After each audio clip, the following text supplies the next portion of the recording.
이 시간 함께 은혜 나누실 하나님의 말씀은 에베소서 4장 11절부터 14절까지 말씀입니다. 이 시간 함께 은혜 나누실 하나님의 말씀은 에베소서 4장 11절부터 14절까지 말씀 우리 다 같이 합독하시겠습니다. 에베소서 4장 11절부터 14절까지 말씀입니다. 시작. 그가 어떤 사람은 사도로, 어떤 사람은 선지자로, 어떤 사람은 복음 전하는 어떤 사람은 목사와 교사로 삼으셨으니 이는 성도를 온전하게 하여 봉사의 일을 하게 하며 그리스도의 몸을 세우려 하심이라. 우리가 다 하나님의 아들을 믿는 것과 아는 일에 하나가 되어 온전한 사람을 이루어 그리스도의 장성한 분량이 충만한 데까지 이르리니 이는 우리가 이제부터 어린아이가 되지 아니하여 사람의 속임수와 간사한 유혹에 빠져 온갖 교훈의 풍조에 밀려 요동하지 않게 하려 하니라. 아멘. 우리 자리에 앉으면서 하나님께서 우리와 함께 하십니다. 서로 인사하며 축복하며 자리에 앉겠습니다.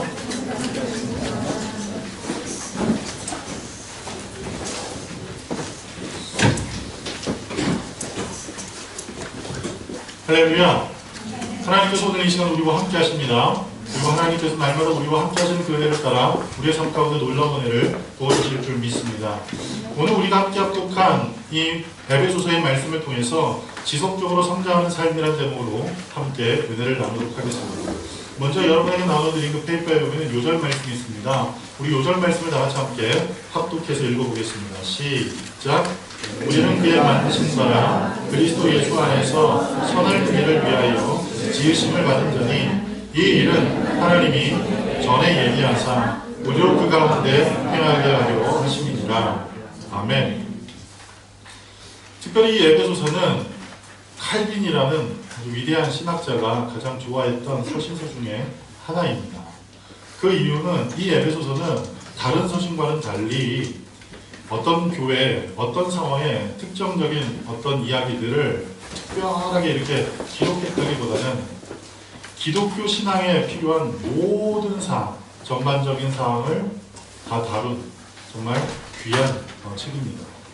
우리가 흔히 알고 있기로 지금까지 우리가 살펴본 바대로 고린도전후서 그리고 갈라디아서는 각 교회마다 벌어졌던 여러 가지 영적인 문제 그리고 신앙적인 위기들을 말씀으로 권면하고 그리고 그 말씀으로 바로 잡기 위해서 편지를 보냈다고 한다면 이 에베소서는 특별히 에베소라는 교회를 향해서 보낸 서신이 아니라 그 지역에 있는 주변에 있는 여러 교회들을 향해서 기록한 책이고 그리고 또 특별한 어떤 영적인 문제, 어떤 영적인 위기 때문에 기록한 것이 아니라 기독교 신앙의 전반적인 사항 우리가 어떻게 해서 어떤 상황에 있었고 그리고 어떻게 우리가 예수 그리스도를 믿게 되었고 그리고 그 믿음 가운데 우리가 어떻게 한 교회 공동체가 되었고 그리고 교회 공동체가 된 우리가 이 세상을 어떻게 살아야 할지에 대해서 정말 귀하게 기록한 책 그것이 에베소서입니다.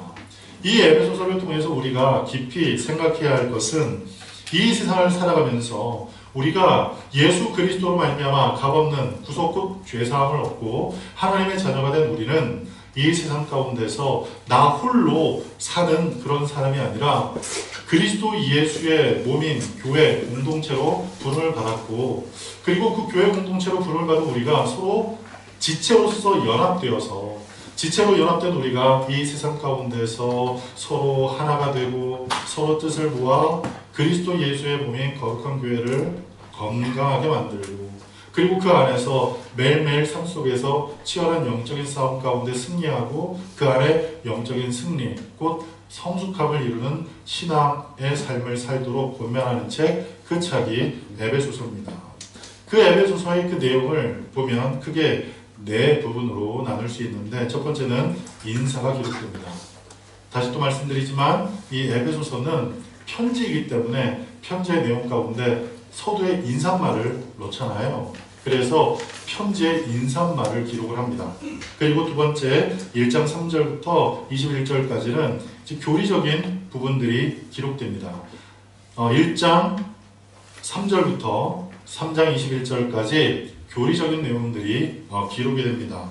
믿는 자의 축복은 무엇인지 그리고 교회를 위한 기도는 어떤 것인지 그리고 그리스도 안에서 유대인과 이방인이 하나가 되었음에 대해서 기록하고 있고, 그리고 그리스도 예수 안에서 비밀의 계시를 받은 것, 그것이 가장 복된 일이고, 그 계시받은 그것을 늘 구하고 하나님의 그 계시를 우리가 깊이 받아서 그 안에 온전히 설 수 있도록 권면하고 있습니다. 그리고 세 번째 부분, 이제 예수 그리스도를 믿은 사람들이 이 세상을 살아갈 때 어떻게 살아가야 하는지 실제적인 부분들을 기록하고 있습니다. 성령의 선물을 통해서 우리가 서로 연합되고, 그리고 그 성령의 역사심을 통해서 우리의 생활이 개혁되고, 빛의 자녀들로 이 세상 가운데 살아가야 하고, 그리고 그 안에서 가장 복된 공동체인 가정 안에서 우리는 어떤 모습으로 서로 유대하고 서로 관계를 맺고 살아야 하는지를 기록하고 있습니다. 그리고 6장 10절부터 20절까지는 우리가 이 세상 가운데 가정에만 존재할 수 없잖아요. 세상 가운데 나아가 살아야 할 하나님의 사람들로서 교회를 가리켜서 전투적인 교회라고 얘기를 합니다. 그 이유는 우리가 매일매일 세상 가운데서 치열한 영적인 싸움을 해야 되는 이 교회이기 때문에, 그 교회 공동체가 어떤 삶을 살아야 하는지 기록하고 있냐면, 영적인 싸움을 싸워야 하고, 그 싸움을 싸우기 위해서 우리 안에 하나님께서 입혀주신 전신갑주를 입어야 될 것에 대해서 기록하고 있습니다.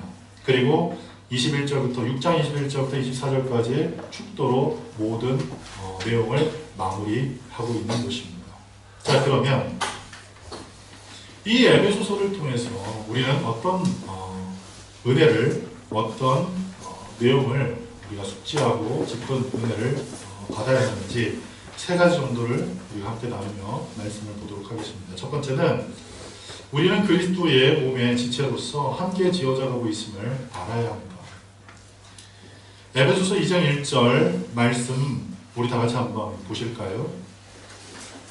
에베소서 2장 1절 말씀을 우리 다 같이 함께 합독합니다. 시작. 그는 허물과 죄로 죽었던 너희를 살리셨도다. 아멘. 우리는 어떤 사람들이었냐면 허물과 죄로 죽었던 사람들입니다. 어떤 분들은 이렇게 기도합니다.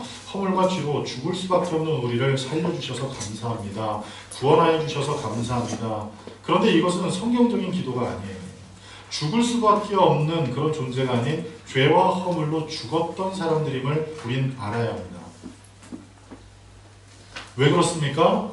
하나님과의 분리, 그것은 죽음을 의미합니다. 하나님과의 분리, 그것은 영적인 사망을 의미합니다. 결국 우리가 불순종한 그 죄를 범함으로 말미암아 그 불순종의 죄로 아담과 하와를 통해 우리의 삶 가운데 끊임없이 유전되어진 그 불순종의 죄로 말미암아 우리는 하나님과 분리된, 곧 죽었던 사람들이란 사실입니다. 영적인 생명이 상실되어진 그런 사람들이었다는 사실을 알아야 합니다. 2장 5절은 우리에게 이렇게 다시 얘기를 합니다. 다 같이 읽어볼까요? 에베소서 2장 5절입니다. 시작. 허물로 죽은 우리를 그리스도와 함께 살리셨고 너희는 은혜로 구원을 받은 것이라. 아멘. 따라서 앞으로 우리가 하나님 앞에 기도할 때 허물과 죄로 죽을 수밖에 없는 우리를 구원하시니 감사합니다, 이렇게 기도할 것이 아니라 허물과 죄로 죽었던 우리를 살려주심 감사합니다, 이렇게 하나님 앞에 기도할 수 있는 정말 말씀 안에 바로 선 성도님들 되길 간절히 바랍니다. 여러분 생각해 보세요. 죽을 수밖에 없는 사형선고를 받은 사람이 있어요. 병원에서 당신은 얼마밖에 못 삽니다 라는 그런 사형선고를 받은 사람들이 있어요. 제가 2년 전에 난생 처음으로 건강검진 가운데서 이제 대장 내시경을 하는데 그 검사 결과 의사 선생님이 이게 좀 안 좋습니다. 이게 암일 수 있습니다. 유의암입니다. 그리고 조직검사에서 정확히 알아봐야겠지만 상태가 안 좋습니다. 그렇게 이야기를 해요. 그 얘기를 듣고 나와서 집으로 이동을 하는데 그때 제 귀에 들렸던 찬양이 어떤 거냐면 내 영혼은 안전합니다라는 그 찬양이에요. 내 영혼은 안전한데 왜 안전한가 이렇게 생각해 보니까 주님 손으로 나를 안으시니 안전하더라고요. 매일매일 여러분 인생을 살아갈 때 살얼음 같은 그 인생을 살아가니 늘 조심스럽고 늘 두렵지 않습니까? 늘 불안하고 혹시 빠질까, 혹시 미끄러져 쓰러질까, 혹시 그 안에서 내가 사망을 당할까 두렵지 않습니까? 그런데 그 살얼음 같은 이 인생을 살아갈 때 주님 손으로 나를 안아주시고 계신다는 사실이에요.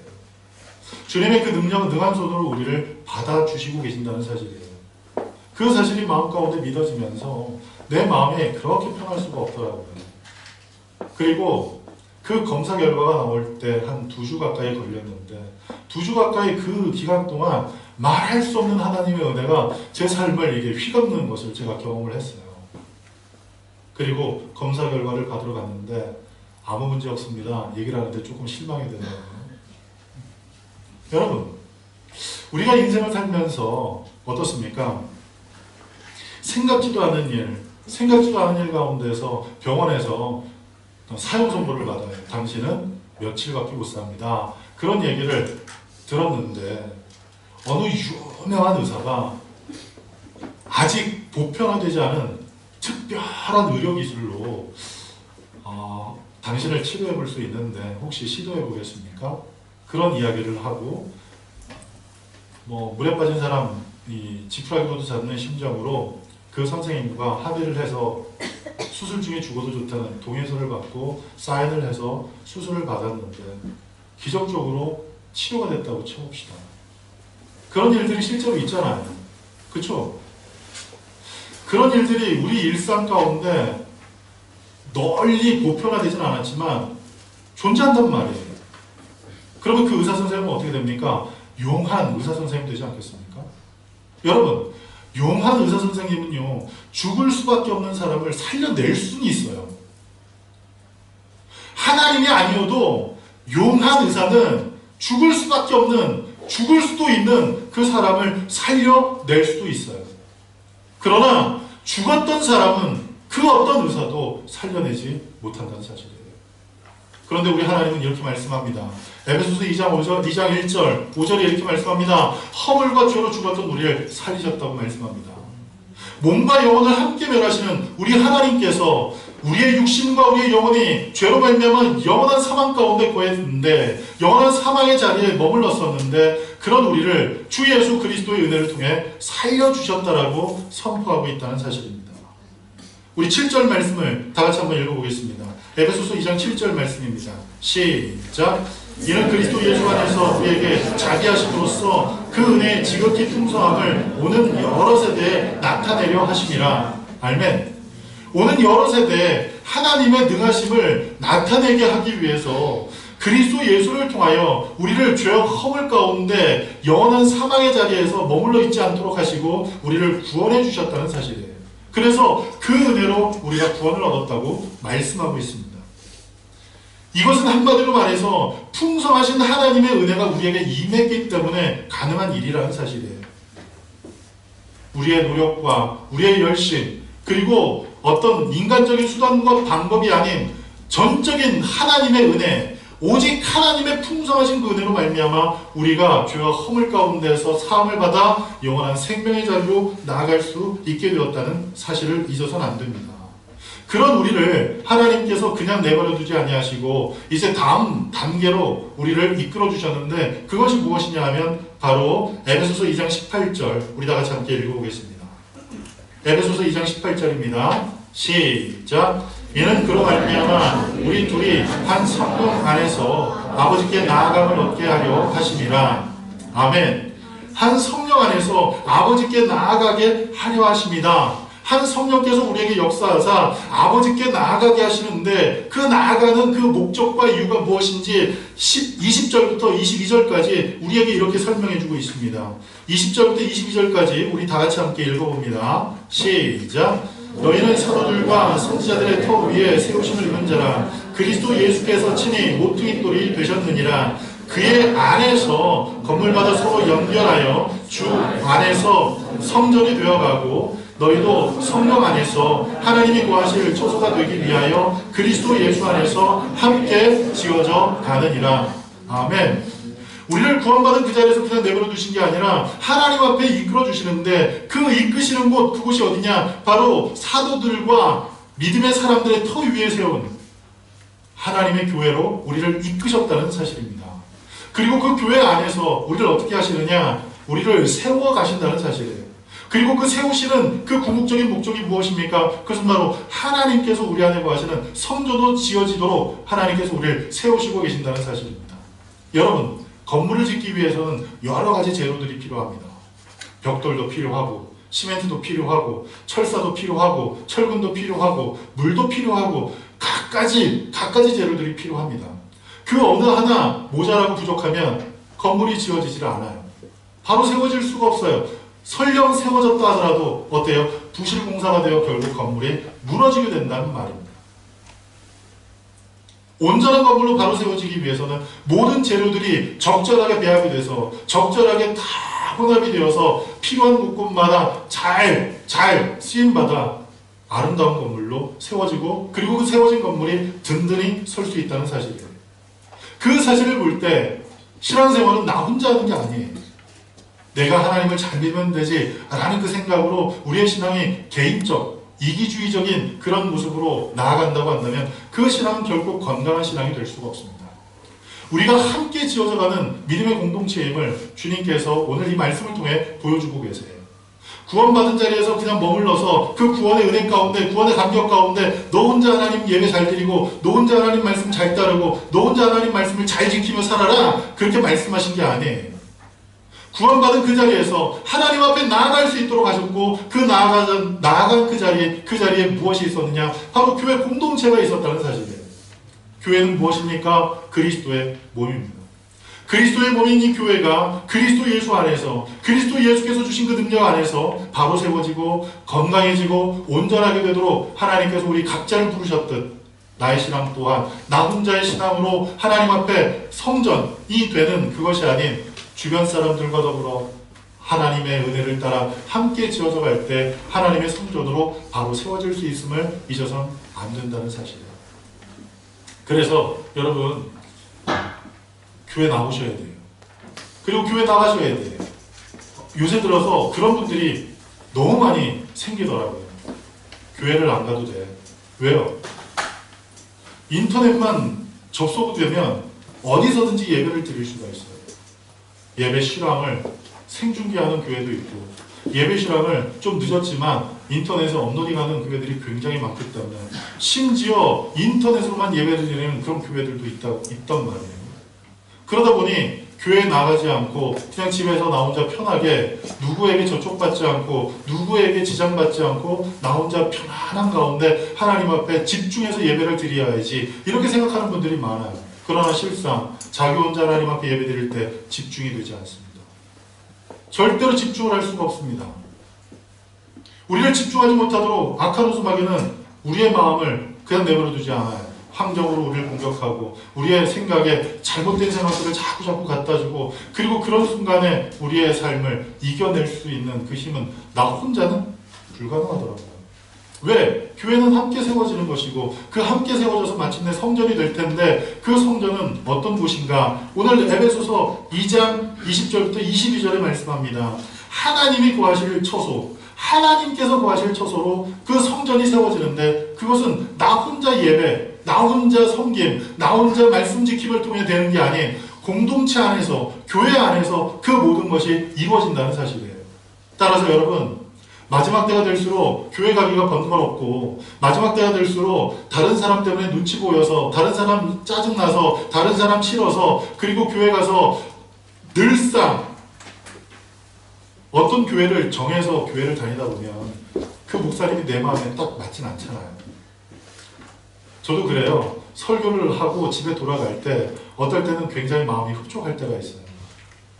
스스로가 교만해서 그렇겠지만 야 그래도 오늘 말씀이 참 나에게도 은혜가 됐어 라는 생각이 들 때가 있어요.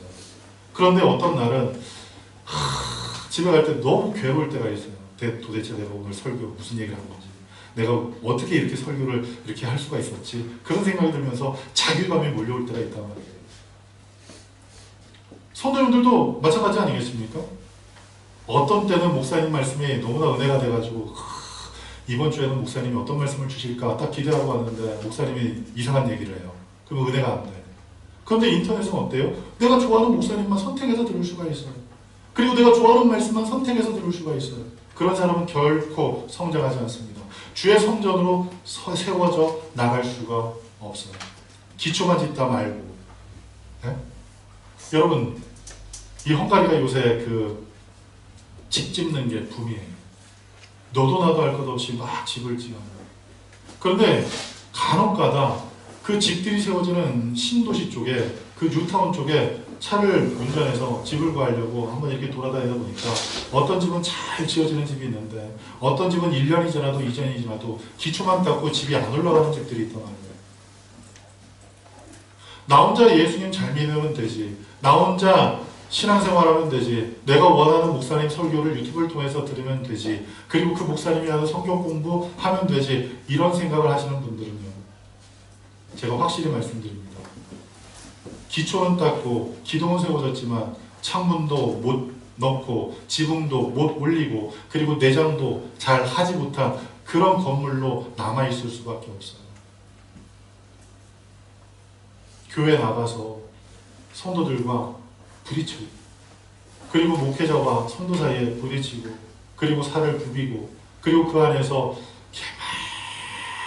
때론 갈등도 있고, 그런 가운데 하나님 앞에 간절히 기도하고, 그리고 하나님의 인도하심을 구하고, 하나님의 선하신 그 계획하심이 무엇인지를 구하는 그 과정들을 통해서 어떻습니까? 이 벽돌 사이에 있는 시멘트가 벽돌을 단단하게 만들어주듯, 그와 같은 갈등 속에서 하나님 앞에 기도할 때 우리의 이 연약함이 하나님 주신 은혜로 단단해지고 강해질 수 있다는 사실을 잊지 않고, 어때요? 히브리서 기자가 우리에게 권면했듯 마지막 때가 될수록 모이기에 더욱더 힘쓸 수 있는 저와 여러분들에게 간절히 축복합니다. 교회 열심히 나가셔야 됩니다. 아멘. 교회 열심히 나와야 합니다. 아멘. 나 혼자 예배드려야지, 이것은 누구의 유혹이에요?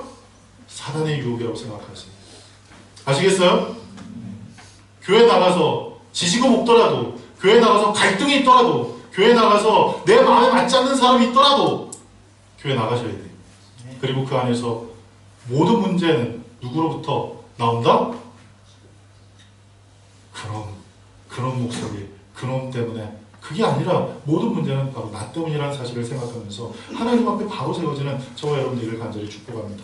자, 두 번째로, 우리는 그리스도 안에서 존재적인 변화를 받았고 성령의 인치심을 받는 사람임을 잊어서는 안 됩니다. 그리스도 안에서 그 풍성한 은혜를 따라 우리는 죄사함을 받은 사람들입니다. 에베소서 1장 7절을 우리 다 같이 함께 읽어보겠습니다.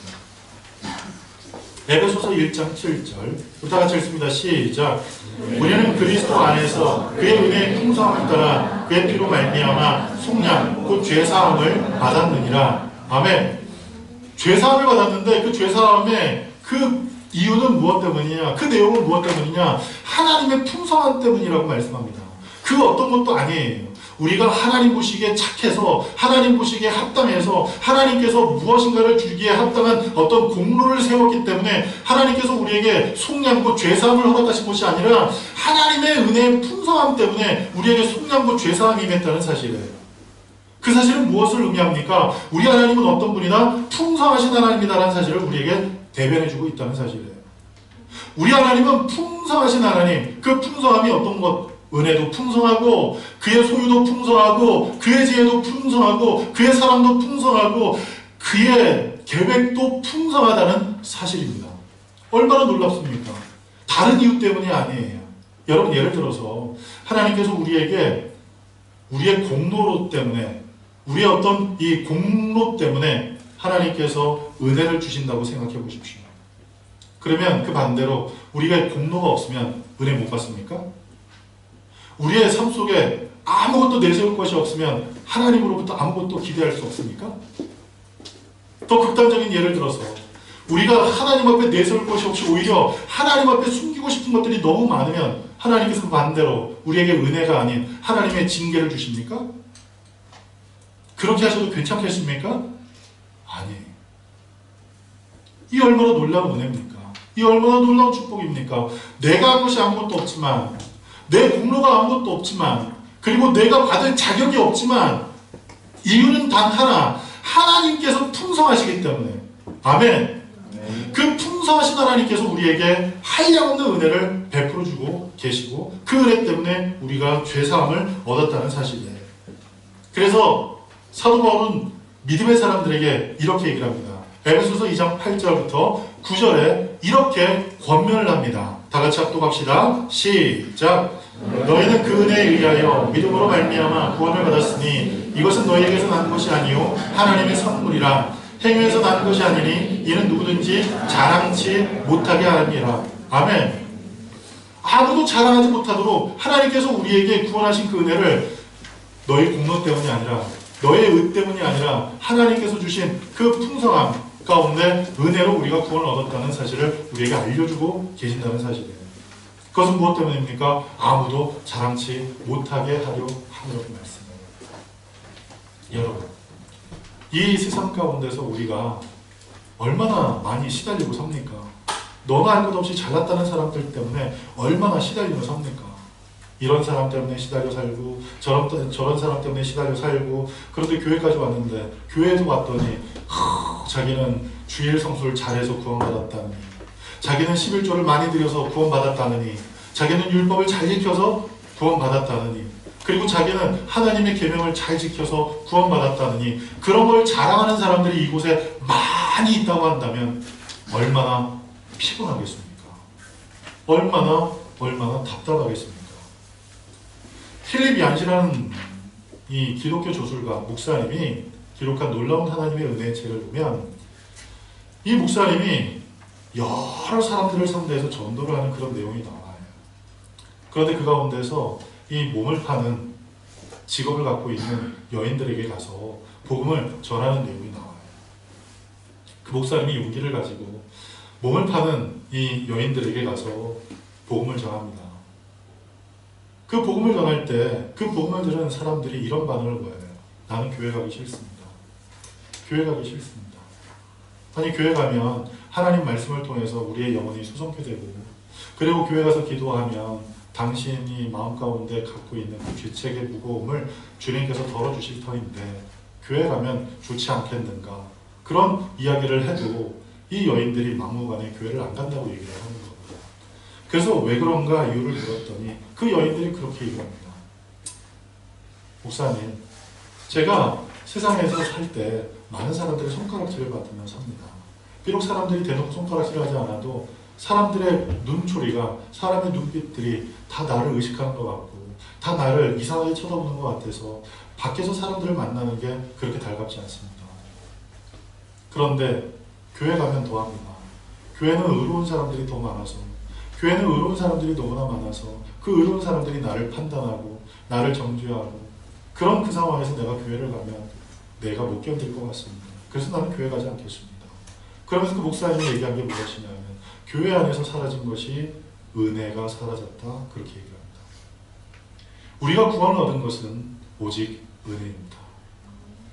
우리의 의도 아니고, 우리의 공로도 아니고, 우리의 자랑도 아니고, 우리의 열심도 아닌, 내가 내세울 건 아무것도 없지만, 내가 그 주님 앞에 드릴 건 아무것도 없지만, 그저 주님께서 나를 위해 이 땅에 오시고, 나를 위해서 십자가에 못 박아 죽으시고, 그리고 부활하시고, 그 부활하신 그 주님께서 우리에게 다가오셔서 내가 너를 구원했다, 내가 너를 구원했다, 그 말씀하시며 우리에게 이 구원의 은혜를 선물로 주셨다는 사실입니다. 그 놀라운 은혜가 우리의 삶 가운데 임했기에 우리는 어떤 삶을 살아야 합니까? 늘 감사하면서 매일매일의 삶을 살아야 되지 않겠습니까? 그런데 여러분, 구원받은 이후에 우리가 이 세상을 살아갈 때 굳이 제가 얘기를 하지 않아도, 굳이 제가 표현하지 않아도 어때요? 늘 감사하며 살 수 있던가요? 구원받은 하나님의 자녀로서 이 세상 가운데서 날마다 말씀을 지키는 가운데 열매 있고, 그리고 하나님께서 우리에게 당부하신 모든 것들을 잘 지켜내면서 그 안에서 성취감을 누리며 만족감을 누리며 날마다 복된 가운데 인생을 살아갈 수 있던가요? 그렇지 않더라고요. 주일날 놀라운 은혜를 받고, 주일날 하나님 앞에 기도하는 가운데 하나님 앞에 결단하면서 하나님 앞에 나는 바로 서겠습니다. 하나님 은혜 가운데 나는 바로 서겠습니다. 오늘 그 찬양처럼 주 안에서 내 영혼은 안전합니다. 주님 주신 평안이 나를 사로잡습니다. 이제는 이 평안을 누구에게도 빼앗기지 않겠습니다. 라고 생각을 하고 이 교회를 딱 나가는데 갑자기 평안을 깨뜨릴 수 있는 일들이 벌어지죠. 우산을 안 갖고 왔는데 눈이 왕창 오고 비가 왕창 오면 어머 눈 안 갖고 왔는데 다 젖으면 어떡해? 그때부터 걱정이 시작돼. 그리고 집에 딱 갔더니 부모님이 잔소리를 합니다. 거봐 우산 갖고 가라고 그랬잖아. 그러면 그때 부모님과 갈등이 생기게 됩니다. 그럴 일들이 얼마나 많이 존재합니까? 그럴 상황이 얼마나 많이 존재합니까? 우리의 평안을 잃어버리게 만드는 일이 얼마나 많이 존재합니까? 그래서 하나님께서 우리를 너무나 잘하시지 않습니까? 우리를 만드셨기에 우리를 너무나 잘하시지 않겠습니까? 하루는 어떤 부부가 차를 운전하고 길을 가다가 그만 차가 고장이 났어요. 그래서 남편이 팔을 걷고 차 본네트 뚜껑을 열고 그 차를 지켜보기 시작하는 거예요. 차를 가만히 천천히 이렇게 봐요. 네, 여러분 혹시 그런 분 계시죠? 차 뚜껑 열어본 분 계시죠? 뚜껑 딱 열어보면 어떤 생각이 듭니까? 처음에는 그 차 뚜껑을 열 때 뚜껑을 열면 뭔가 알 수 있겠다 생각하고 열지만 막상 열어보면 아무것도 모르겠어요. 뭐가 뭔지 모르겠어요. 도대체 무엇이 문제인지 하나도 모르겠어요. 그런데도 열어봐요. 일단 왜 그런지 모르겠어요. 근데 열어봐요. 열어보고 그 안에서 실랑이를 하며 엄청나게 고생하면서 땀을 뻘뻘 흘리면서 차를 고쳐보려고 해도 도저히 차가 고쳐지질 않는 거예요. 그런데 갑자기 그 옆을 지나가던 맨 노신사가 차에서 내리더니 제가 한번 차를 봐도 되겠습니까? 그럴 때 그 차를 오랜 시간 동안 고쳤던 사람이 노인네가 뭘 차를 고칠 수 있겠어? 생각을 하고 그냥 마지못해 자리 양보를 했는데 자 한번 시동을 걸어보십시오 얘기를 하는 순간 차가 시동이 걸리는 거예요. 나중에 알고 봤더니 그 사람이 누구였다고요? 헨리 포드라는 사람. 여러분 헨리 포드가 누군지 모르세요? 길거리에 돌아다니는 차들 가운데 포드 차 있잖아요. 포드에서 만든 차, 자동차를 처음으로 상용화한 포드 아닙니까? 차를 만든 사람, 엔진을 만들고 차를 설계한 사람, 그 사람이 포드라는 사람이에요. 차를 자기가 설계했기 때문에 차의 어떤 시스템을 자기가 고안을 했기 때문에 무엇이 문제인지를 정확히 알 수 있어요. 하나님께서 우리를 만드셨어요. 그의 형상을 따라 우리를 만드셨고 그의 호흡을, 그의 생명을 우리에게 나눠주신 우리는 하나님의 걸작품들이란 말이에요. 그런 그 하나님께서 우리에게 무엇이 필요한지, 우리가 어떤 성정을 갖고 있는지, 어떤 형편이 있는지를 모르지 않는다는 사실입니다. 그런 우리를 향해서 하나님께서 믿음 가운데, 예수 그리스도를 믿는 그 믿음 가운데 이제 신앙의 삶을 시작하는 우리에게 그냥 살려고 내버려 두지 않으세요. 에베소서 1장 17절부터 19절 우리 다 같이 함께 읽어보겠습니다.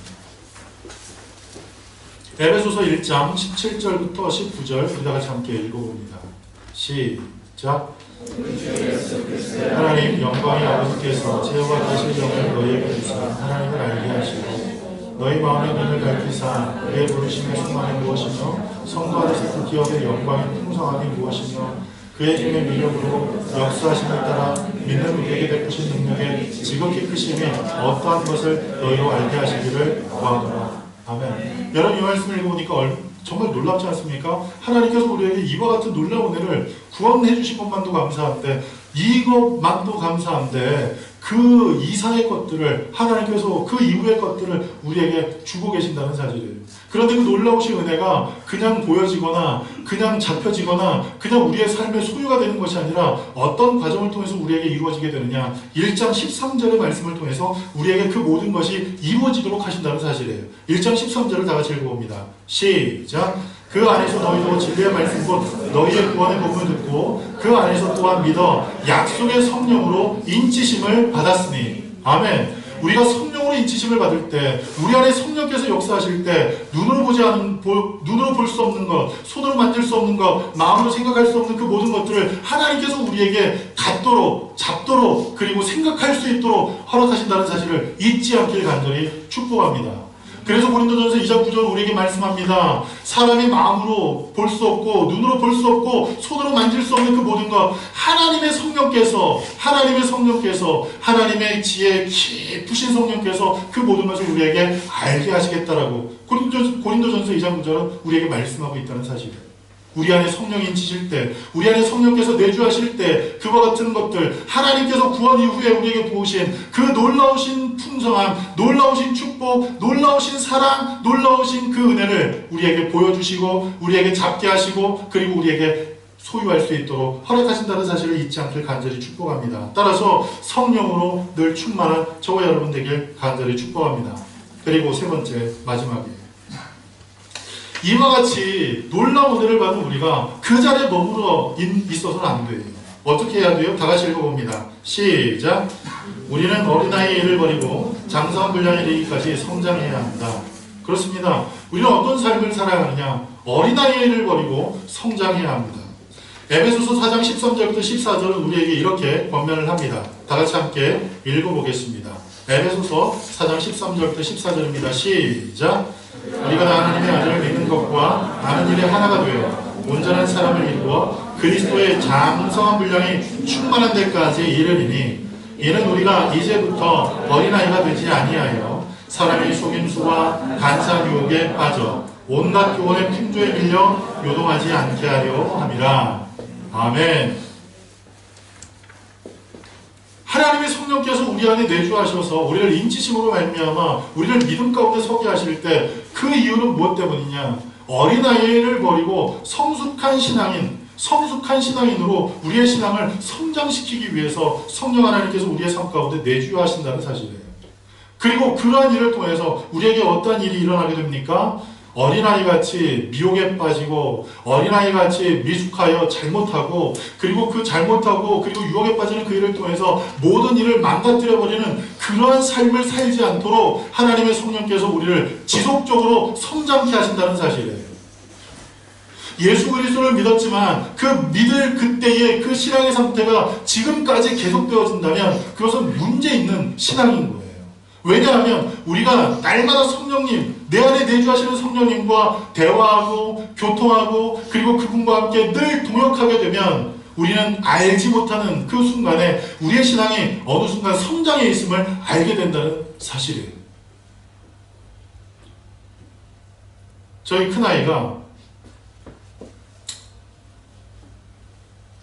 중학교 2학년 때인가 1학년 때 이렇게 보니까 자기 친구들보다 얘가 키가 안 큰 거예요.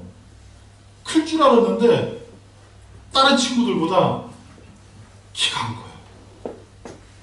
누구보다 우월한 유전자를 받은 애들 아닙니까? 저랑 저희 아내 유전자를 받았기 때문에 이 키가 크는 건 전혀 문제가 안 될 텐데 이게 왜 그렇지? 라고 생각하는데 다른 친구들은 쭉쭉 자라는데 저희 애는 그냥 그대로인 것 같아요. 왜 이러나 생각을 하면서도 그냥 별로 신경 쓰질 않았어요. 근데 얘가 중학교 3학년 때부터인가 쭉쭉 자라기 시작하는데 그렇게 자라도 저는 잘 몰랐거든요. 근데 한국에 1년에 한 번씩 나가서 친지들을 만나면 너 이렇게 많이 컸어. 너 이렇게 많이 컸어. 그런 얘기를 하는데 같이 있는 부모는 잘 모르잖아요. 그런데 그렇게 커서 어느 순간 이제 저랑 키가 비슷해요. 우리의 신앙도 그래야 돼요. 어느 순간 비록 지금은 내가 잘하고 있는지 내가 성장하고 있는지 그걸 알지 못하지만 어느 순간 우리의 이 상태를 거울로 비춰볼 때 우리의 신앙을 하나님의 그 거울로 비춰볼 때 우리의 신앙이 성숙해 있어야 한다는 사실이에요. 그리고 그렇게 성숙해지는 것은 어떻습니까? 제가 저희 아이 키 크라고 날마다 뭐 발을 당겼겠습니까? 아니면 목을 당겼겠습니까? 사실 저희 큰아이 작은아이 셋째까지 제가 롱다리 되라고 다리를 잡고 가랭이 사이에 이렇게 쫙 늘렸었어요. 롱다리 되라고. 근데 그게 효과가 있었을까요? 그다음 효과는 없었을지 몰라요. 그러나 여러분 이 아이들이 자라도록 하기 위해서 그저 삼시세끼 밥 잘 먹이면 되더라고요. 그리고 잘 잘 수 있도록 그 환경을 만들어주면 되더란 말이에요. 그럼 어느 순간 자라있어요. 자라있더란 말이에요. 우리의 신앙도 마찬가지예요. 여러분의 신앙이 성장하기 위해서 뭐 특별한 영양제를 먹고 여러분의 신앙이 자라기 위해서 특별한 어떤 활동을 하고 그렇게 말씀하지 않아요. 성령님과 동역하면, 내 안에 내주하신 성령님과 교통하면, 그리고 내 안에 계신 그 성령님과 늘 함께하면 나도 모르는 사이에 어느 순간 여러분의 신앙이 성장해 있다는 사실을 여러분 아셔야 되는 거예요. 그럼 여러분 어떻게 하시면 되겠습니까? 날마다 성령님과 교통하는 일에 여러분 시간을 할애하시길 바랍니다. 여러분 날마다 성령님과 동역하기 위해서 성령께서 하시는 그 음성에 귀를 기울이시기 바랍니다. 그리고 성령님과 함께하는 삶을 살기 위해서 성령님이 지금 어디 계시는지 한번 돌아보시길 바랍니다. 그러한 일만 하면 우리의 신앙은 반드시 성장해 있을 수 있게 된다는 사실입니다. 그와 같은 삶을 살기 위해서 여러분 날마다 성령님과 교통하는 저와 여러분 되길 간절히 바랍니다. 왜 그러면 우리는 성장해야 되는가? 왜 우리는 성숙해야 되는가? 그 이유는 단 한 가지입니다. 이 세상 가운데 나아가 살아야 하기 때문입니다. 언제 어디서나 그 언제까지나 부모의 슬하에 살 수가 없기 때문이에요. 제가 깜짝 놀란 것은 대학생 시기가 됐는데 부모님이 수강 신청을 해주는 그런 자녀들도 있대요. 제가 그 얘기를 듣고 깜짝 놀랐었어요. 근데 그게 요새는 보편화됐다는 거예요. 말이 돼요? 누가 수업 듣습니까? 엄마가 들어요? 내가 들어요. 내가 듣는데 엄마가 집에서 계속 클릭 하고 있는 거예요. 수강 신청하기 위해서. 제가 그 얘기 듣고 얼마나 깜짝 놀랐는데. 언제까지 그 어머니가 그 아들의 삶을, 그 자녀의 삶을 책임질 수 있겠습니까? 내 슬하에 있다가 어느 순간 세상을 향해 나가야 되지 않겠습니까? 내 품에 있다가 어느 순간 세상 가운데 나가야 되지 않겠습니까? 세상 가운데 나갈 때 늘 여린 마음으로, 그리고 여리여리한 그 육신을 가지고 나가면 금세 무너지고 금세 쓰러지지 않겠습니까? 우리의 신앙이 성숙해야 하는 이유는 단 한 가지입니다. 우리가 세상 가운데 나가야 하기 때문이에요. 우리가 살아야 하는 세상은, 우리가 살아야 할 곳은 세상이기 때문이에요. 이 세상에 대해서 성경은 뭐라고 말씀하냐면 세상의 공중권세를 누가 잡았느냐? 사단이 잡고 있다고 얘기를 해요. 우리가 살아야 할 이 세상은 사단이 공중권세를 잡고 있는 세상이라는 사실이에요. 그 세상 가운데 우리가 나가 살다 보니 사단이 우리를 공격합니다.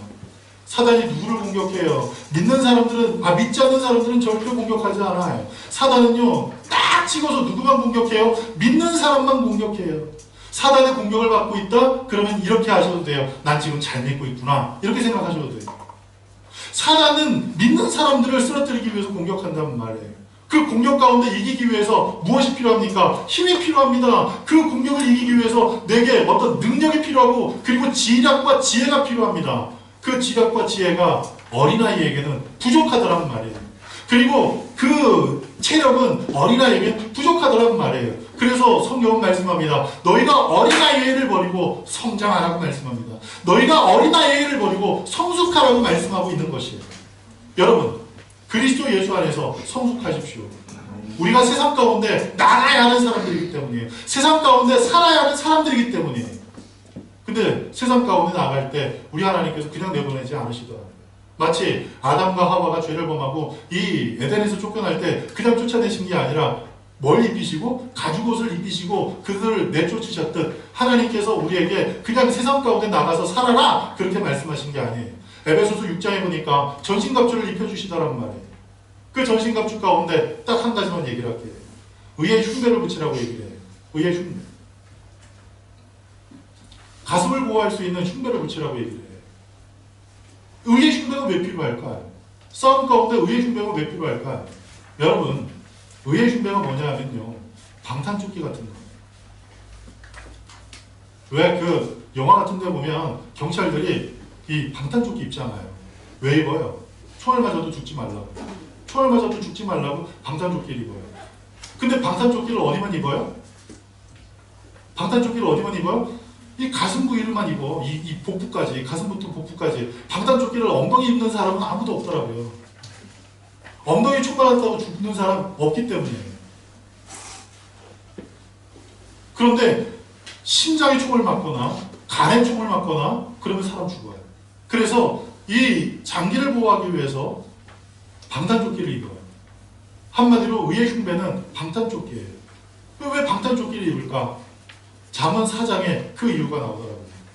생명의 근원이 여러분 어디서 나옵니까?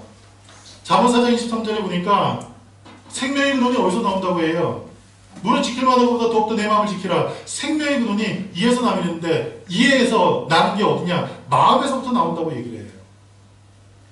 우리의 마음을 지키기 위해서, 우리의 심장을 지키기 위해서, 우리의 심령을 지키기 위해서 하나님께서 의의 흉배를 붙이라고 하는데, 왜 의의 흉배를 붙이라고 하느냐?